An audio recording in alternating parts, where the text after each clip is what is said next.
আসসালামু আলাইকুম বন্ধুরা। আজ আমি একটি নতুন রেসিপি অর্থাৎ অনুষ্ঠান নিয়ে চলে এলাম, যেটি তোমাদের জন্য অনেক আকর্ষণীয়। আজ আমি নতুন একটি রেসিপি এখানে নিয়ে চলে এলাম। অনেক দিন থেকেই ভিডিও করছি না বলে তোমরা অনেক ভিউজ বন্ধ করে দিয়েছো, আমার জন্য মিস করছো। তাই আমি আজ একটা ভিডিও তৈরি করলাম যে দেখি কি হয়। তো আজ আমাদের 200 লোকের আয়োজন। ঈদের পরপরই এই সময় আমরা সবসময় প্রতি বছরই বলতে পারো আমরা এরকম আয়োজন করে থাকি 200 লোকের। আজ ঠিক তাই হয়েছে, 200-300 লোকেরই আয়োজন। তো এখানে গরম পানি হচ্ছে কাটাকাটি, এরপরে পাশেই হচ্ছে অনেক কিছু। তো প্রথমে তো আমরা গরু ধুয়ে নিয়েছি, গরুর ভিতরে আদা রসুন বাটা, তারপরে হচ্ছে ওই বিভিন্ন প্রকারের তেজপাতা, তারপরে হচ্ছে কালো জিরা, দারুচিনি, তারপরে সাদা এলাচ, কালো এলাচ, এগুলো দেওয়া হয়েছে। হলুদের গুঁড়া, মরিচের গুঁড়া, তারপর রাঁধুনি রেডিমিক্স, এগুলো দেওয়া হয়েছে। এরপর আমরা পেঁয়াজ কুচি দিয়ে দেবো বেশি করে, তার ভিতরে অনেক বেশি করে লবণ দিতে হবে। আবার অত বেশি দিলে আবার লবণ বেশি হয়ে যাবে, এই জন্য আমরা অত বেশি লবণ দেবো না, একটু কম করে দেবো, বেশি দেবো না। এবার আমরা 2 কাপ হচ্ছে সয়াবিন তেল দেবো, খুব ভালোভাবে মিশিয়ে নিতে হবে। 2 কাপ সয়াবিন তেল দিয়ে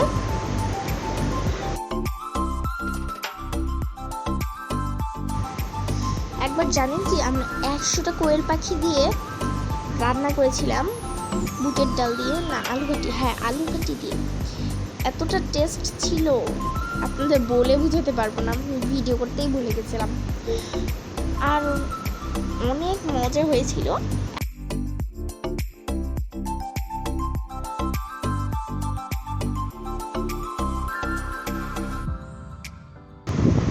এই যে চুলার উপর বসিয়ে দেওয়া হয়েছে এই ডেক্সিটা, এরপর ঢাকনা দিয়ে ঢেকে দেওয়া হয়েছে। তারপরে আমি দেখাই কি মশলা, হলুদ গুঁড়া, মরিচ গুঁড়া, তারপরে আদা রসুন, এগুলো সব এই যে দেখতে পাচ্ছেন যা সব। এখানে এবার মুরগির মাংস ভাজবো এখনই। প্রথমে যে গরম পানির ডেক্সিটা আমরা সরিয়ে দিলাম, আরেকটা ডেক্সি তারপর বসিয়ে দিয়ে এর ভিতরে 2-3 কাপ তেল দিয়ে দিলাম, বেশি দেবো না। মুরগি দিয়ে দিলাম, বেশি করে ভাজা যাবে না, অল্প করে ভাজতে হবে, বেশি ভাজা যাবে না।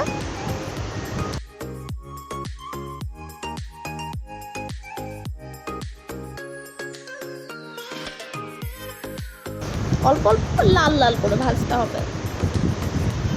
এই যে তেলটা ঝরিয়ে নিতে হবে, ঝরিয়ে তারপর দিতে হবে। এরকম করে দেওয়ার পর আমরা অনেকক্ষণ ধরে এরকম অনেকগুলো মুরগির মাংস, কারণ 200 লোকের আয়োজন যখন, তাহলে কি কম মাংস দিয়ে 200 লোকের কখনো আয়োজন হয়? এতগুলো সকাল থেকে মানুষ শুধু রান্না বান্নার উপরে ব্যস্ত, আমিও অনেক ব্যস্ত ছিলাম, তাই তোমাদের সকাল ভোরে উঠেছিলাম, তো এই জন্য তোমাদের দেখাতে পারিনি, আমার অনেক কাজ ছিল, কেবল একটু ফ্রি হয়েছি, এই জন্য তোমাদের দেখাচ্ছি। এই দেখো মুরগির মাংস রান্না শেষ, ভাজা শেষ, এবার রান্না শুরু হবে ওইটার। এর ভিতরে পেঁয়াজ কুচি দেওয়া হয়েছে, মুরগিগুলো তুলে পেঁয়াজ কুচি, তারপর হচ্ছে তেজপাতা দেওয়া হয়েছে, আদা রসুন পেস্টে দেওয়া হয়েছে, হলুদ গুঁড়া, মরিচ গুঁড়া একটু পর দেয়নি। লাল করে ডক লাল করতে হবে, যাতে মুরগিটা ভালোভাবে মশলার সাথে মিশে যায়। এই যে এইভাবে নাড়াচাড়া করতে হবে। এই যে ঠিক এইরকম লাল ডকডকে হলে তখন আমরা মুরগির মাংসটা ছেড়ে দেবো। ওইদিকে গরুর মাংস হচ্ছে, এবার মুরগির মাংসগুলো সব দিয়ে দিচ্ছি। এখন নাড়া শুরু করে দেবো আমরা। দেখুন কতটা সুন্দর হয়ে ভাজবে, রান্না করবে। আমার তো এখনই এটা দেখেই মনে হচ্ছে কাঁচাই খেয়ে ফেলি। এদিকে আমরা সবজি করেছি, বিভিন্ন প্রকারের সবজি দিয়ে বানিয়েছি আমরা এই সবজি। যে খাবে সে খাবে, যে খাবে না সে খাবে না। এই যে ওয়ান টাইম প্লেট, তারপর গ্লাস, তারপরে এই যে ফ্যানের ব্যবস্থা করা হয়েছে। তারপর দেখাই কোন দিক দিয়ে মানুষ আসা যাওয়া করবে। আমি যে দিক দিয়ে আসলাম সেই দিক দিয়ে। আর এইটা হচ্ছে খাবার সাপ্লাই করার, এইটা হচ্ছে গেট। খাবার এদিক দিয়ে নিয়ে যাবে, খাবার এদিক দিয়ে নিয়ে আসবে। অনেক কিছু আয়োজন করা শেষ, শুধু বাকি হচ্ছে মুরগির ডেক্সিটা। এর ভেতরে বেশি করে খড়ি দেওয়া হচ্ছে যাতে মুরগিটা তাড়াতাড়ি হয়ে যায়, হয়ে গেলে বেশি ভালো। এরপর আমরা ড্রামের ভিতর বেশি করে পানি নিচ্ছি, কারণ এই সামনে ডেস্কি দেখতে পাচ্ছেন, এই ডেস্কির ভেতরে হচ্ছে আপনার চাল, এগুলো চাল সিদ্ধ করা হবে একটু পর।